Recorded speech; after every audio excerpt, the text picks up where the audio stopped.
Hola, bienvenidos a Estudio Alexa. A continuación les presento 5 datos interesantes sobre perforación y voladura en minería que posiblemente no sabías. Sin más, a ello.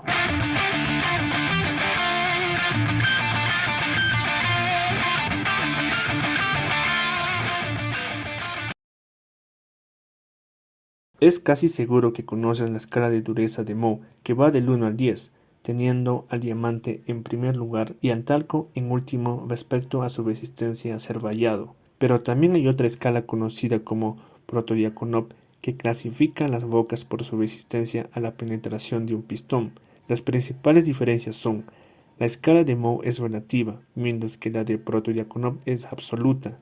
La primera es más adecuada para evaluar la dureza de materiales superficiales, mientras que la segunda es más adecuada para evaluar la dureza de materiales en profundidad. Es un método de perforación que mediante un dardo de llama se funde la roca y mineral extremadamente duro como la taconita. El método consiste en usar un chorro de gas que suele ser oxígeno o aire. Se mezcla con combustible como propano o butano y se enciende para crear una llama. Tiene aplicación en varias minas de hierro de Estados Unidos como Mina Heaven y Mina Minting de Cleveland Cliffs, Mina North Shore y Silver Bay, operados por ArcelorMittal y otros. Además, según un informe de la Asociación Nacional de Productores de Minerales de Hierro en 2022, el método de jet piercing se utilizó para perforar el 70% de los agujeros en las minas de hierro estadounidenses. Esto nos da a entender que este método aún es viable en este tipo de mineral frente a otros métodos alternativos, como la perforación láser, perforación electrohidráulica, o al menos hasta que factores como el costo, regulaciones ambientales cambien en los próximos años. Exactamente hablaremos de la sensibilidad al calor y la sensibilidad a la llama de la pólvora. Sensibilidad al calor se refiere a la capacidad de la pólvora para arder espontáneamente a una temperatura determinada, lo que se denomina punto de ignición. Para la pólvora negra es de 200 y para la pólvora sin humo aproximadamente de 100. Sin embargo, esas temperaturas pueden variar según el tipo de pólvora. Sensibilidad a la llama. Esta cualidad es diferente, ya que se refiere a la capacidad de inflamación, la cual es bastante alta en la pólvora, explotando hasta con la mínima chispa. Esta se mide en segundos. Para la pólvora negra es de 1 segundo y para la pólvora sin humo es de 0.5 segundos aproximadamente.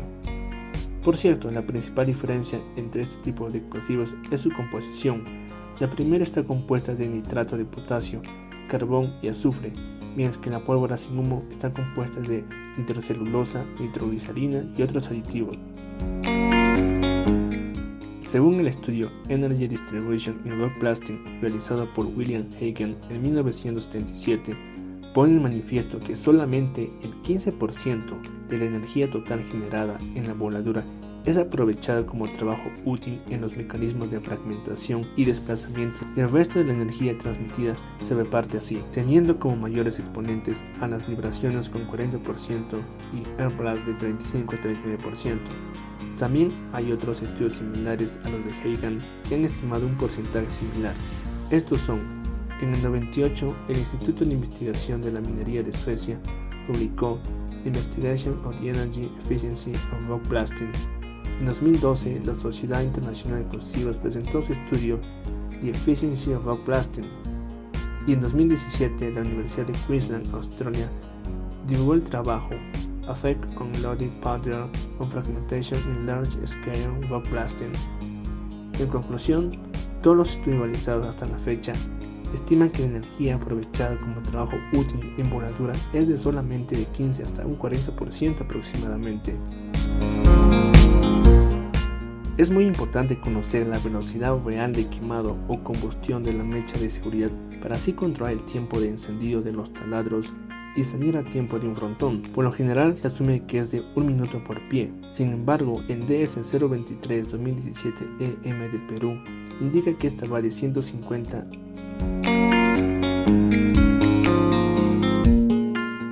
En la realidad y de acuerdo al fabricante, estas velocidades varían. Por ejemplo, Famesa, Dynamic Nobel, Atlas Copco indican que sus velocidades se encuentran entre 45 y 49 segundos por pie. Orica nos indica un valor distinto de 40 a 43 segundos. Si bien la diferencia para un minuto es de pocos segundos, es de mucha importancia considerar esta diferencia para evitar accidentes por salidas prematuras de explosivos y otros inconvenientes. Para culminar, nos puedes dejar un feedback, ya sea alguna modificación de lo mencionado o añadir algún otro dato interesante sobre perforación y voladura. Estoy seguro que la comunidad te lo agradecerá. Me despido, microondas. Hasta la próxima. Ladies and gentlemen, this was Studio Alexa. If it's not been grown, then it's got to have been mined.